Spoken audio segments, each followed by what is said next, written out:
in America. Now these occurrences are in no like order, like so it's not going from like best to worst or worst to best. They're just in random order. So without further ado, here we go. 5. We are too passive, family. Police continue to kill us, and what do? And I'm not saying get violent. I'm not saying any of that stuff, because a solution could be make our own police force. You know, pay a couple of our own black brothers in the neighborhood to go ahead and patrol for a little bit. You know what I'm saying? But anyway, getting back to it, we are just too passive. We're the type to, they kill one of our brothers, we'll wear a t-shirt, we'll march, we'll do the rallies, we'll look to Al Sharpton, we'll look to the Jesse Jacksons, and most of all, we'll forgive, like the people, the black people that were assassinated in that church by that white boy. And what did the families do? They forgave them. No disrespect to the family, but what did they do? They forgave them. We're just too passive, so they'll kill another one of us, which they have. And what do? We march, we complain, instead of trying to build our own and try to cultivate our own culture and cultivate what we have. 4. Poor spending.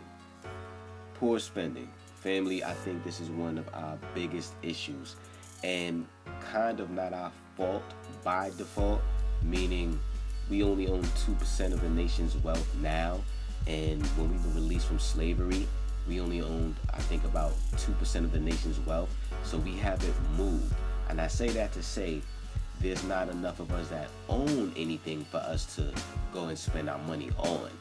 That being said, we still have an issue with poor spending, meaning we're not going to go out and buy stocks.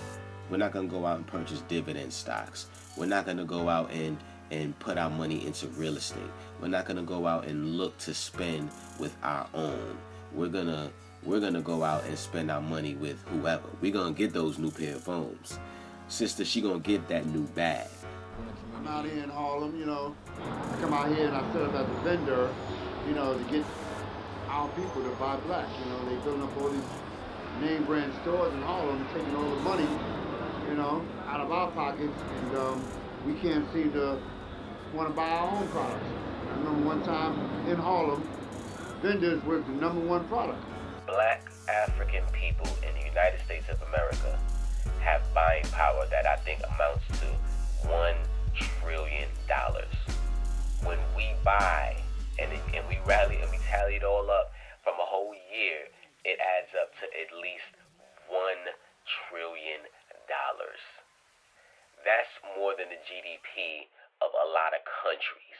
That's more money than a lot of countries, a lot of nations spend. Could you imagine if we put our money together and if we pulled our money together to create our own businesses, to create our own institutions, to invest in stocks, to invest in our own companies, to invest in us.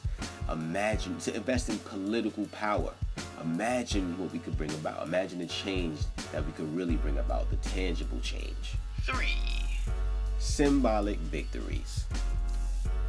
Simply put, a symbolic victory is a victory that's not anything tangible like land, like food, like wealth or businesses.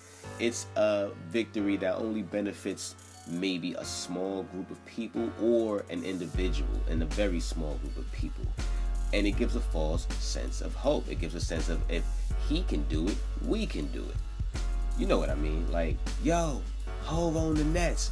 We made it. He brought the Nets from Jersey to Brooklyn. Magic Johnson owned a bunch of theaters, and I think he owns some of Starbucks. Then you have the most famous symbolic victory, in my opinion, of them all. Barack Hussein Obama. When he won the election, in the presidential election, in 2008, what do? We went out there, we celebrated, we cried, we made songs about him, we thought all of our problems were over. We were in a utopia. We were given a false sense of hope. There was change to come. Yes, we can. And look what happened. He virtually didn't do anything. We don't have anything to show for having the quote unquote first black president. We don't have anything tangible to show. We don't have any laws that were passed for black people solely. We don't have any land that was set aside. We don't have any form of culture or unity.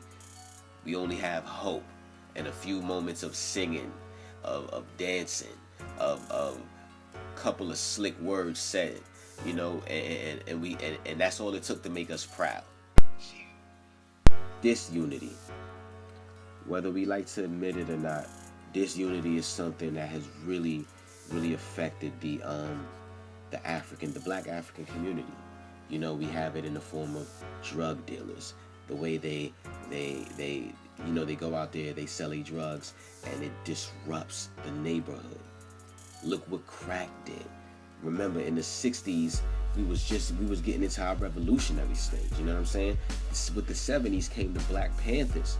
With the 80s came crack, and that completely divided the neighborhood. All of a sudden, this is my corner, you can't hustle here, you getting killed, he getting stuck up, she's overdosing. Crack really came and disrupted a whole movement. Who knows what would have been in the 90s had crack never affected us in the 80s. Then you have gangs. My gang is better than your gang. This is our territory. Stay over there, don't come over here. And then both the gang culture started to intermix with the drug dealing culture, and it just erupted.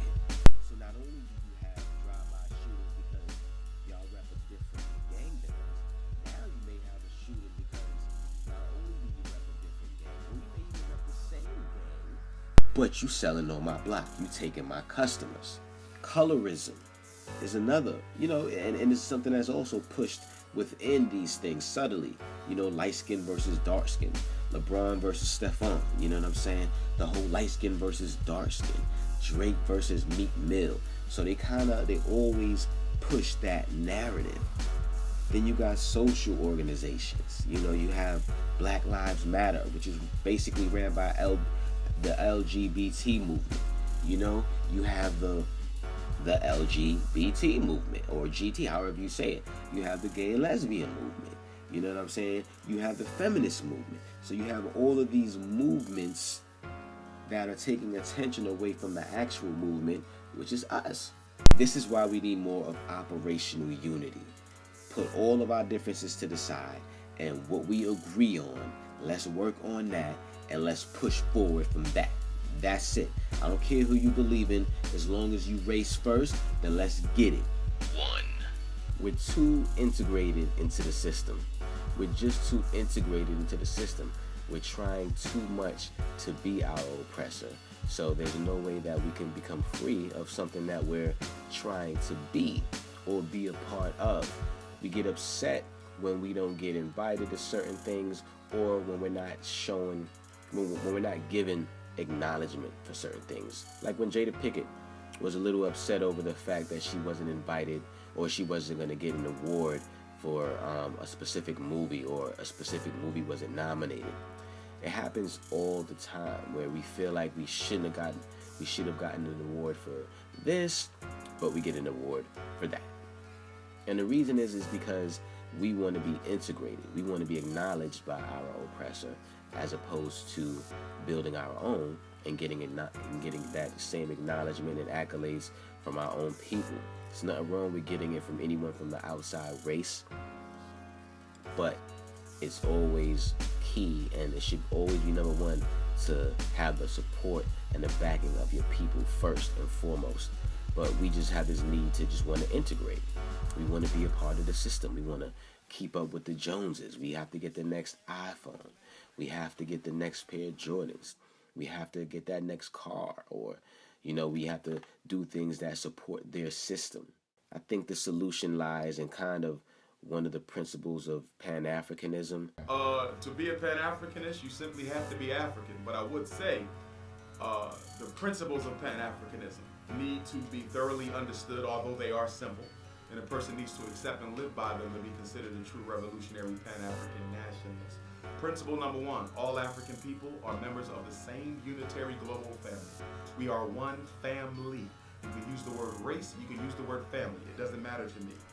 And being members of the same African family is more important than our membership in our religions. It's more important than our national identities. It's more important than our cultural identities. It's more important than our fraternal and sororal identities. African If you made it this far, I want to thank you for watching. Remember to like the video if you liked it. Subscribe if you want to see more. Most importantly, hit the notification button, which is the bell, and you'll be prompted when I get new videos. New African out.